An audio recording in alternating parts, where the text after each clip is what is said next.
Already this.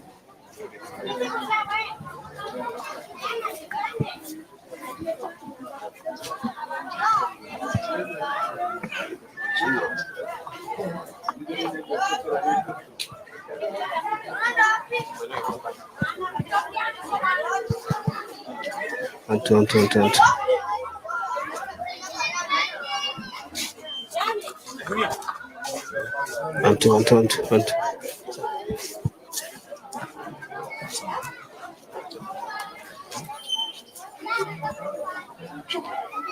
Wancu karibu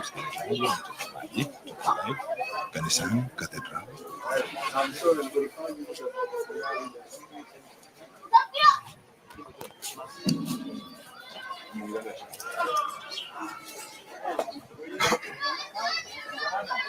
Ya kwanza. Kima shoti na mimi kwanza heshima.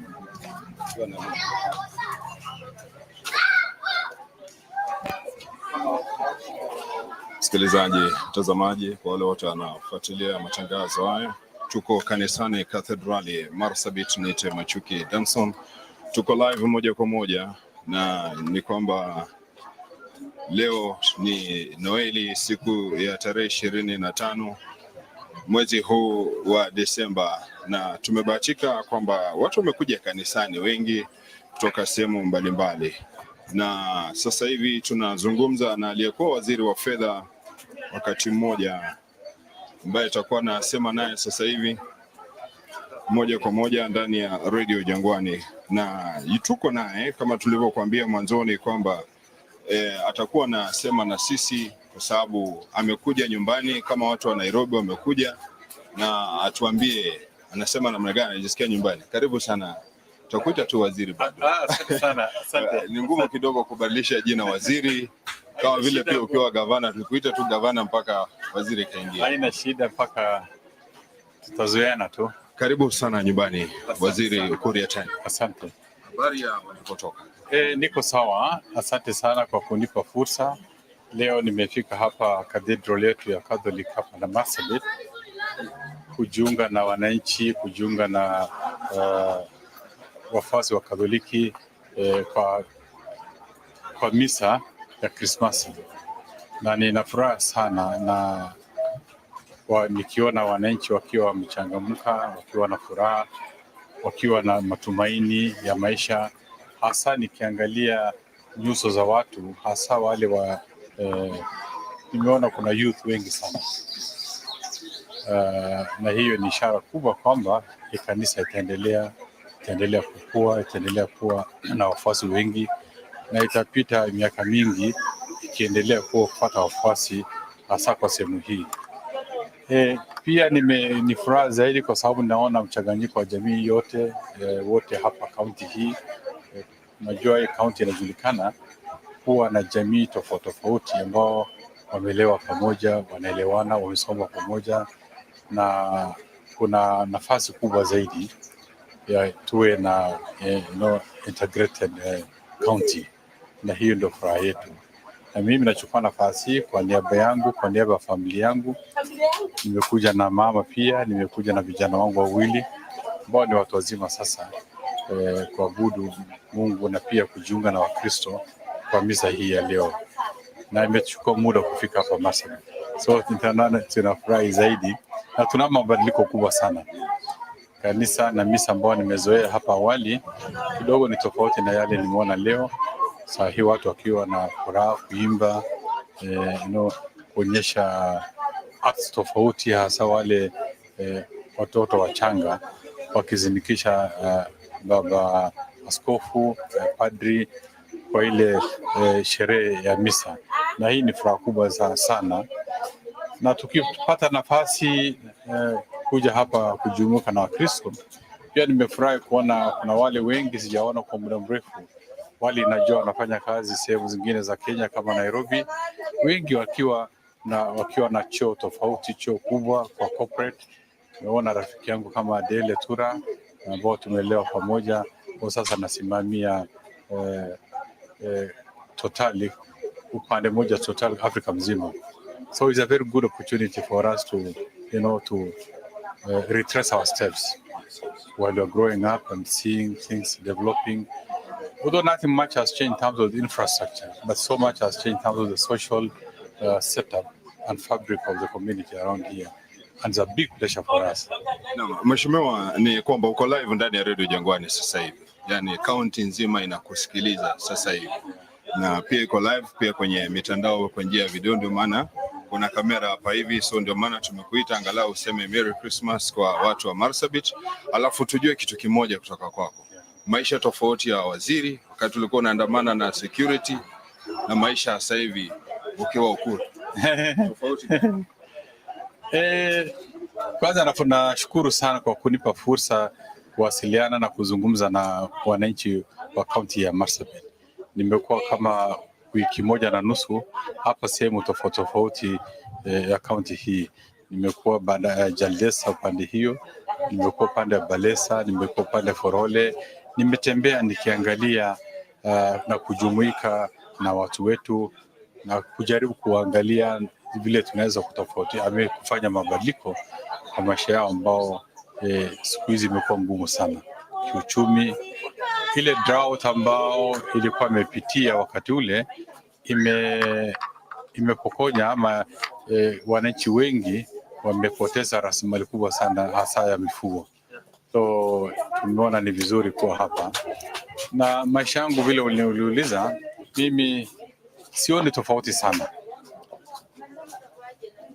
Wale wako nje ama wale ambao wananijua pengine wanaweza kuona tofauti, kwa sababu wakati ule nikiwa waziri nilikuwa na jukumu kubwa sana. Sikuwa na nafasi ya kufanya mambo zangu, sikuwa na nafasi ya kujumuika na watu, sikuwa na nafasi ya kufanya mambo hasa kwa kaunti hii.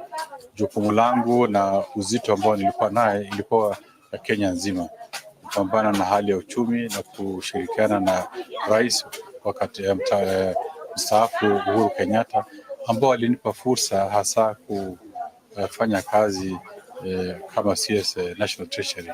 Haikuwa kazi rahisi, lakini nafurahi tulijaribu kiasi tuwezavyo na tulifanya mabadiliko kubwa na tulifanya economy ikiwa na matumaini kubwa.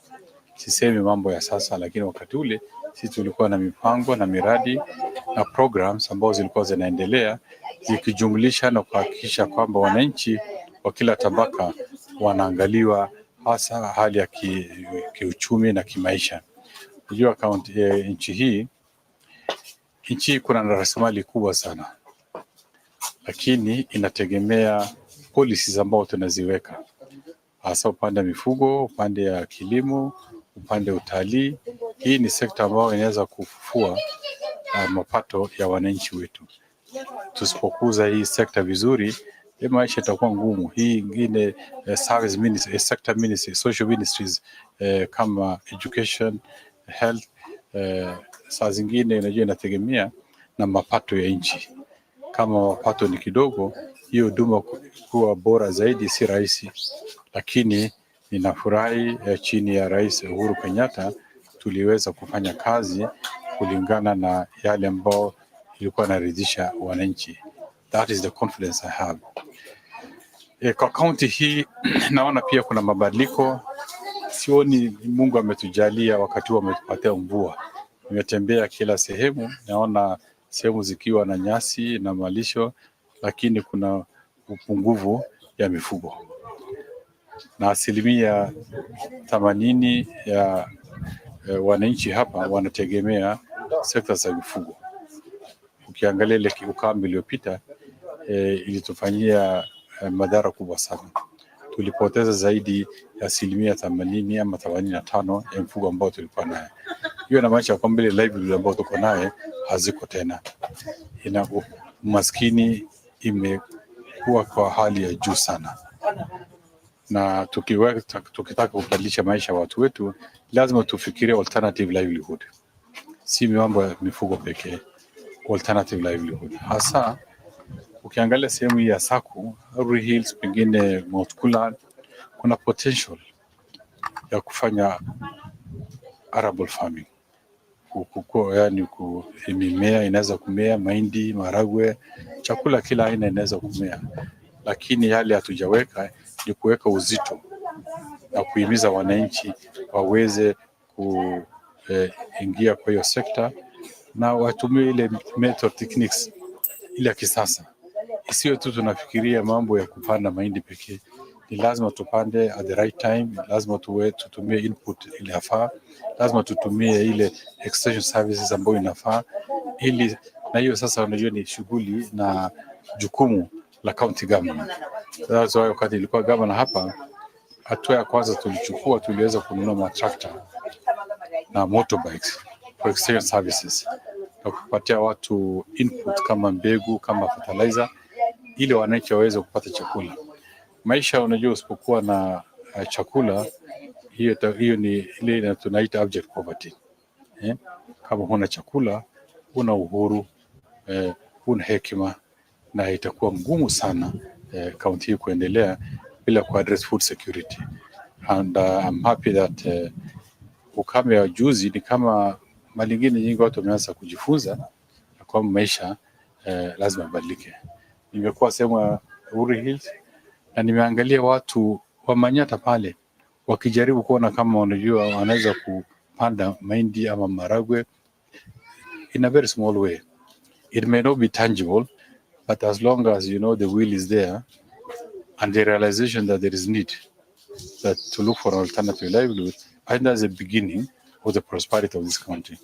And that's why I'm really confident that with the same focus and you know, good leadership, county hii inaweza kuwa county moja tajiri, because ukiangalia county hii ile natural resources tuko nayo ni nyingi. Ukiangalia wind power, solar, mining, maji pia kuna sehemu tuko nayo nyingi, tuko na misitu. The only I think one of the most indigenous forest in Kenya tuko nayo kiasi kidogo, lakini ni kitu ambacho inaweza kuvuta watalii. Na tuko na potential ya utalii kila kona. Ukiangalia kule Turkana, we have the only two desert in East Africa, Chalvi Desert. Watu wanataka utafuta kuangalia new avenues of tourism, new fronts. Si lazima unajua watu wanaenda coast ama Masai Mara. People are yearning and looking for new, you know, adventures. Na kama ukienda kama sasa Chalvi Desert, wengine wanafikiria mambo kama desert hockey, golf, you know, in the desert, very unique, ambayo inaweza kuvuta wale ile unique, ile niche, ile tourism niche ile ya juu, hasa wale watajiri ya sehemu za ng'ambo kuja kujiburudisha na kuweza kuleta rasilimali hapa kwa faida ya watu wetu. Ukiniuliza sasa ujumbe yangu ya mwisho ya kabla hujaenda ujumbe wa mwisho, Mheshimiwa, sikutaka sana kugusia swala hilo sababu ni upande ule mwingine kama siasa tuko kanisani, tulikuita kwa ujumbe mmoja, lakini sasa kwa sababu umeitaja, naomba niulize swali moja. Uko na ideas nzuri. Hizi ideas ni wale wako county government ni hawana ideas ama ni hawataki tu kufanya kwa sababu wana bilioni 10 kila mwaka? What do you think is going on? Sasa rafiki yangu, unajua mimi singependa kuzungumza mambo ya county government ya sasa, wale wanafanya kazi ama kutofanya kazi. Nitazungumza haya mambo at the right time, but not today. But I think the verdict is everyone. Sehemu ambayo naona nimetembea yote, feedback ambayo ninasikia ni moja tu. Ukiwa pale, nimekuwa sehemu ya Funankumbi karibu na Uran, nimekuwa Sagante, nimekuwa Balesa, nimesimama pia Logloko juzi. Maoni ya watu ni sawa, kutoridhika. Bila sio mimi ndo, lakini hawa watu kuna manunguniko zaidi, hasa upande ya huduma.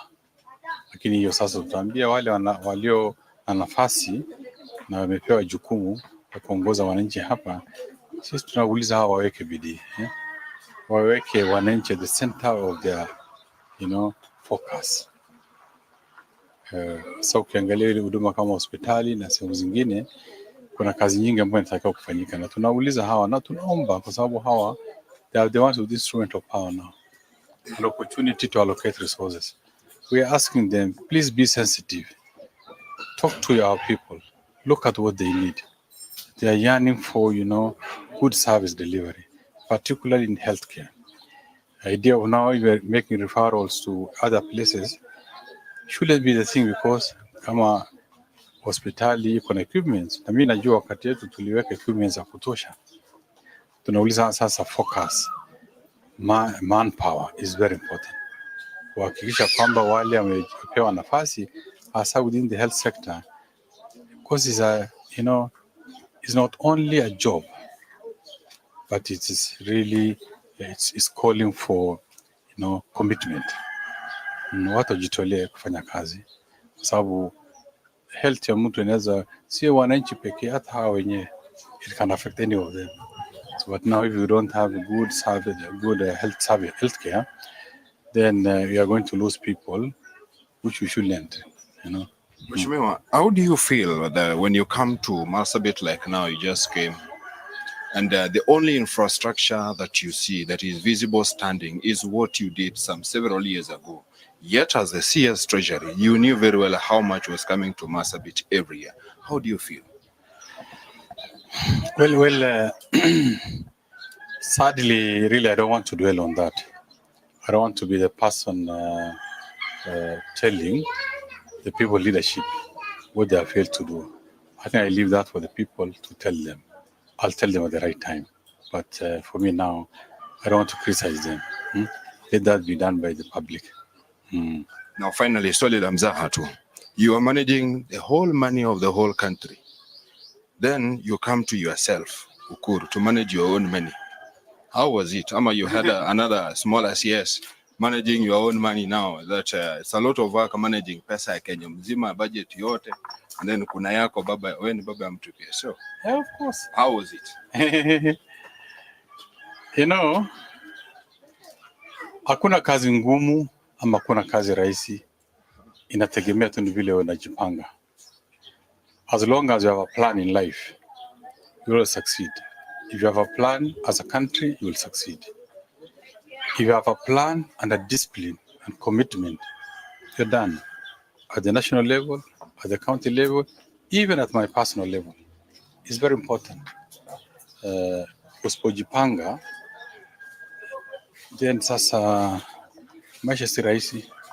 You can have all the resources you need, but if you are not disciplined, if you do not have a plan, and you are not sensitive to your environment, then all will come to waste. And, it's going to be just a matter of time. So what requires is that me become a binafsi, I believe in humility, because you don't have to become sophisticated because you are serving this country at maybe high level or at middle level, at low level. It doesn't matter. You are a human being, first of all. It doesn't matter. Where we are is just situational. Humility and understanding that, you are not so different from your brother. You are not different from the person you went to school with, who is now a villager there.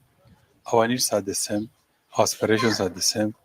So that sensitivity is now what has brought me this far. But I believe in more than anything else, hard work. All the time, whatever you set your hands on, get the best results. If it doesn't work, you must probe yourself and see why it's not working. Because that commitment, the end product of, you want to show, most of the time it's not for you. It's either for your dependents or for the general good. And I believe when you impact on the people, when you leave positive, impact on the people, is where my happiness lies. And that's why the journey I want to travel. I have traveled that journey, and the remaining bit of my, life in service delivery, I want to do the same, because I can have all the wealth I need. But if I live with people who are unable, to make ends meet, how will that benefit me?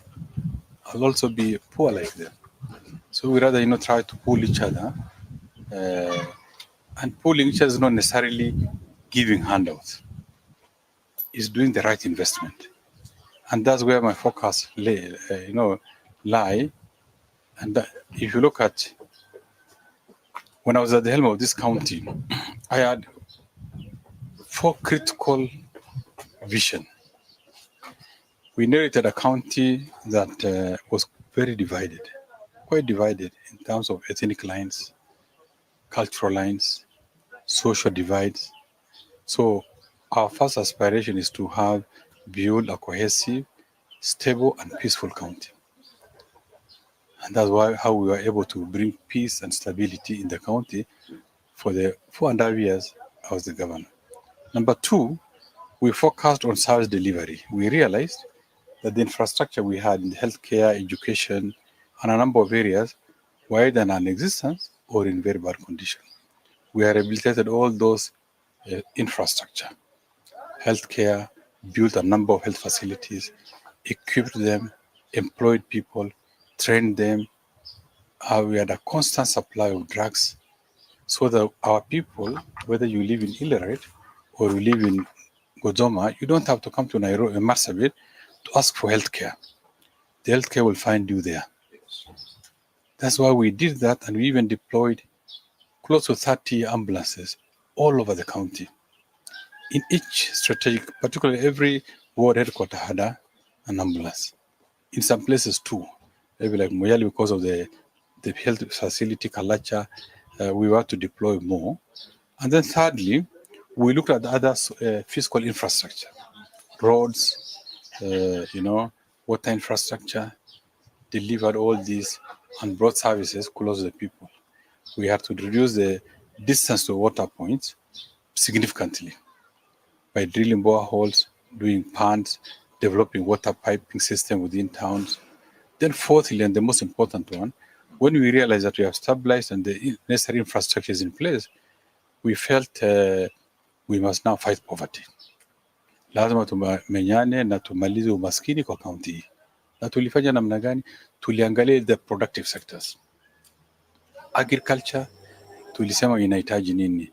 Inahitaji tractor, we need to modernize ile tools tunatumia, tukanunua matrakta. Tulisema tunahitaji exchange services, tukadeploy watu wetu kwenda kufunza wakulima wakati ya kupanda, jinsi ya kupanda na mimea ya kupanda na vile za kutunza hiyo mimea, hasa kwa upande pest and the rest. And then we also realized that 80% of the communities here were dependent on livestock.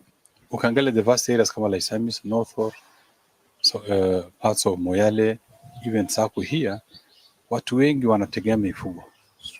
Na tukasema sasa vision yetu ni kuwa na soko moja ambao ita service domestic Kenya, not alone, but also for export. Tulitembea kila mahali, tukaenda Turkey, tukaenda Djibouti, tuliangalia the biggest quarantine station in Africa. Tukaangalia models yote pamoja na wale wafanyakazi ambao tuko nayo. Tukaanza msingi ya kuwa na abattoir, the only unique abattoir in Kenya. Ikiwa na quarantine station kubwa zaidi, the only quarantine station as planned then in Kenya. So tuliweka foundation na hizo vitu. Na mimi niliacha kama hizo vitu tumetengeneza the capacity of almost 70%. Na si kujenga pekee, niliwasiliana na nikashirikiana nikauliza support grants kutoka World Bank, African Development Bank, na tulisaidiwa. Niliacha kama we are almost the final stages of kupata refrigerated facilities, trucks ya kubeba nyama. Lakini kwa bahati mbaya ile serikali iliyochukua nafasi ile nilikuwa hawakuwa na interest ya kuendelea. So hizo vitu ilikaa tu hivyo, nasikia hata zimeharibiwa, ni kama haina faida tena. And it hurts me because that's going to have been a game changer for the economy of this place. Sababu ni wakati ulitembea, tukaenda Djibouti, tukaenda Adama huko in Ethiopia, tukaenda Turkey, tulienda kila mali na tulijionea kwamba bei ya mbuzi moja unaweza kupata pesa kama Kenya shilling equivalent kama 30,000 from one goat. Kwa sababu pesa zote inakatokata, hii bongo pia inauzwa kando, figo inauzwa kando, maini inauzwa kando, mpaka ile hooves inatumika kutengeneza hii buttons ya shati. Hakuna kitu kinatupwa. Hakuna hata ngozi. So tuliona that value addition, that chain of, use, tulifikiria itainua na kutransform uchumi ya hii county. Na hiyo ndo ndoto ambayo tulikuwa nayo. Lakini wale ambao walichukua nafasi ya kuendesha county hawakuwa na interest. Na kama sasa it's gone to west. Sababu unajua pia tukaweka bidii sana kwa mambo ya utalii. County hii iko na nafasi ya utalii sana. Ukiangalia utalii na biashara, tuko na karibu almost 700 kilometers kutoka Omo Delta ile red mpaka upande ya Moyale mpaka Godoma, on an international border with Ethiopia. So kama ndio nilikuja na ile ndoto ya ile transboundary cross border trade, na ndio tukaita watu wa UN, tulizungumza na hawa tukaambia sasa tuweke rasilimali hapa pamoja, ili wananchi ambao wanaishi upande ya Marsabit County na upande ya ile zone inashikilia Ethiopia inashikana na kwetu, tutengeneze community ambao wanafanya biashara pamoja. Tukaweka soko ya livestock, tulisaidiwa na USA, tukaweka soko Moyale, Turbi, Forole, kama ile soko unajua tuliweka hapa Merile.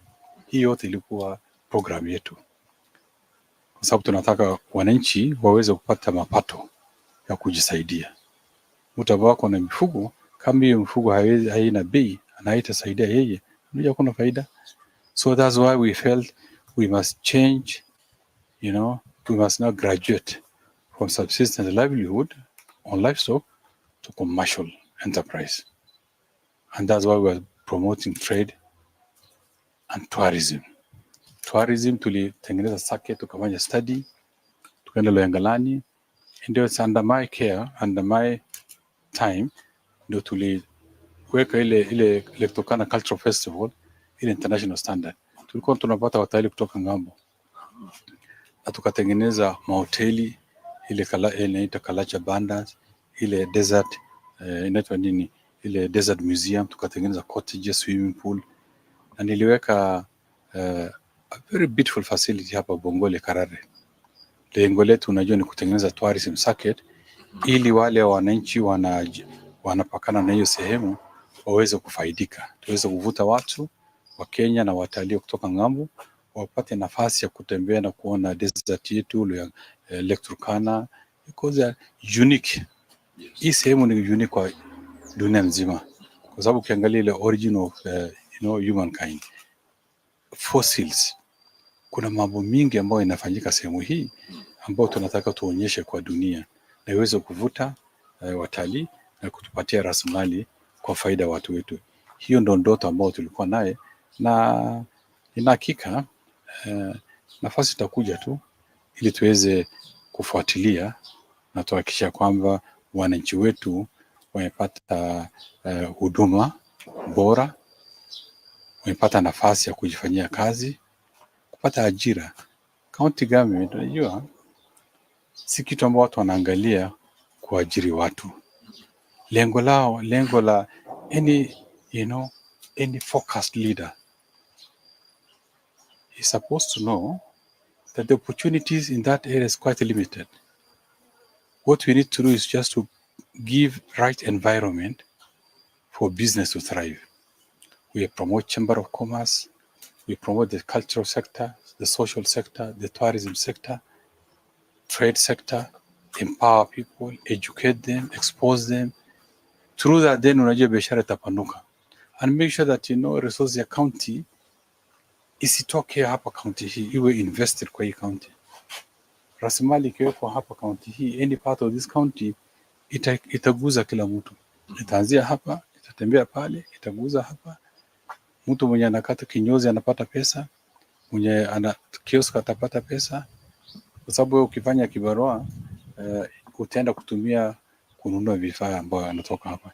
Hiyo ndio ambao tunafikiria. Kwa bahati sasa rasilimali ile resources zinatoka kutoka national government sasa ni nyingi, ni kama mara 3 ile wakati ule. Yes.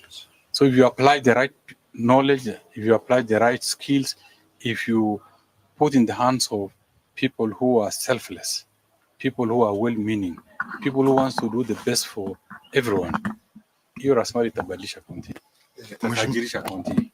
Mheshimiwa, uko na very good ideas, una malengo mengi mazuri, na jaribu kujiuliza, hata ukapewa nafasi nyingine inaweza kwa maximum ni miaka 5. Unafikiri utaweza kutimiza nusu ya hii yote? Mambo ni mengi, nasikia malengo ni mengi, ideas ni nzuri na ni nyingi. Unafikiri utaweza kutimiza yote, ama utaweka foundation, misingi, alafu tena miaka 5 isha, alafu tena wache iking'olewa hiyo misingi? Kwanza mambo yote ni mpango ya Mungu.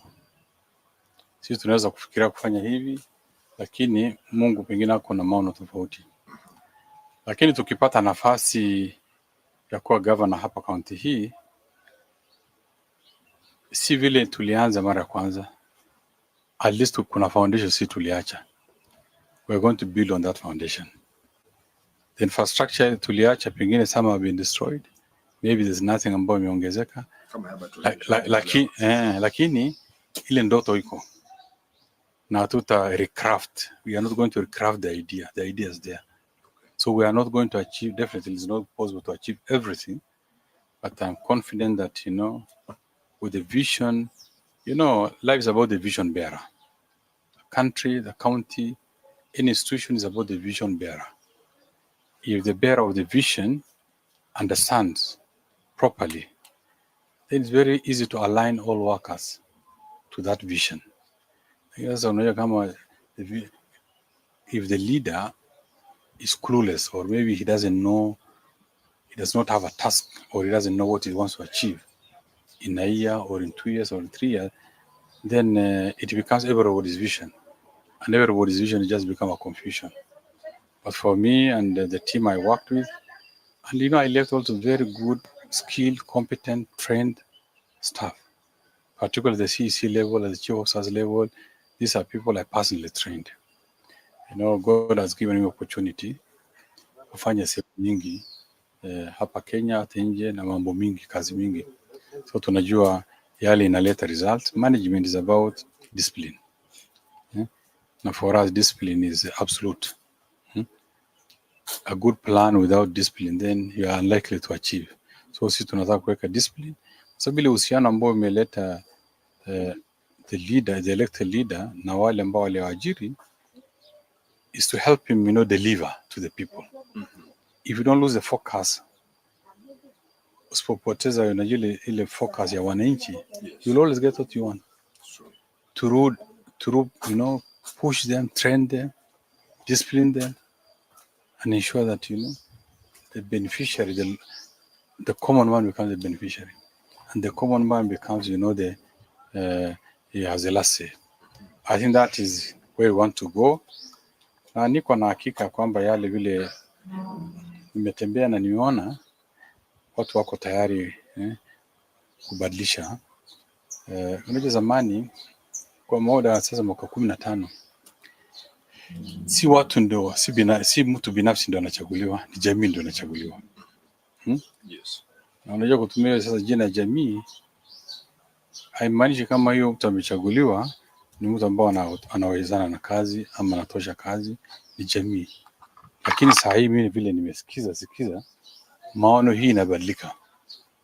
Si pengine 100%, lakini kwa kiasi watu wanasema sasa sisi tunakula kabila. Kabila inaleta maendeleo. Sisi tunataka maendeleo ambayo inafaa sisi. Sehemu hii hatujapata barabara mwaka fulani. Tunataka mwenye analeta barabara. Hatujapata huduma hapa. Mazungumzo hii sasa, hata kama itapotea towards the election, at least mazungumzo is very active. And nafikiria tutakuwa na nafasi ya kufufua kaunti yetu pia. Mheshimiwa, kabla sija kuachilia, pana swali ambalo inabidi niulize, kwa sababu mwenzako former cabinet secretary Balana amekamatwa juzi na ameachiliwa kwa dhamana. Kesi yake itamsubiri March. We have your case, it's not a case, lakini stories that iko file yako kwa ODPP telecom issue and we have not heard your comment. Maybe you can comment now. Kwanza nataka nikwambie, unajua ukifanya kwa hii serikali sensitive dockets, there are decisions you make, not as a person, but the decision you make on the collective decision, on the collective direction of constitutional bodies. Yale ambao unasikia mambo ya telecom, si kitu ambayo inanusu hata kidogo. Hiyo ilikuwa uamuzi hiyo serikali wakati ule chini ya Uhuru Kenyatta. Ilikuwa decision ya National Security Council ya kusema ya kwamba hii telecom wakati huu, hata sasa ukiangalia ile telecom numbers ile 020 mobile, siku hizi sasa kuna wale wanatumia, kwa chache sana. Vile telecom inapata hasara, and then in life here sasa kuna ile infrastructure, kuna ile security concerns ya dunia mzima, hasa Kenya, kwa ajili ya mambo ya Al-Shabaab, kwa ajili ya mambo terrorism. So serikali itaka secure communication. Ukiangalia sasa hiyo telecom bado inatumika na serikali, hasa upande ya national intelligence, defense, ile hotline ya serikali, infrastructure, ile financial infrastructure kama IFMIS, undersea cable, internet, unaona, all of these are controlled by telecom because government has an interest. If somebody strikes this, then that will be the end of communication in all those vital institutions. So the national government, the National Security Council, that I don't sit in it unless on an invitation, chaired by the president, with the deputy president being the vice chair, and the director of national intelligence, CDF, the Minister for Internal Security, the Minister for Foreign Affairs, the Minister for Defense. They made a decision that all the infrastructure and the interest in telecom be reverted back to government. So the private sector, the private entity ambao walikuwa na hiyo interest, waliambiwa now we refund the amount of money you injected in it. We are not buying it, but this investor had injected money. He has taken a loan and injected in this telecom. So a decision was made to refund that money without interest to this person. So whatever is being said has really nothing to do with me. It has everything to do with the decision of cabinet and the decision of the National Security Council. And you said the deputy president then, of course, was in attendance when the decision was being made. National Security Council. Yes, but that's again. The National Security Council is a constitutional organ of this country. It's not by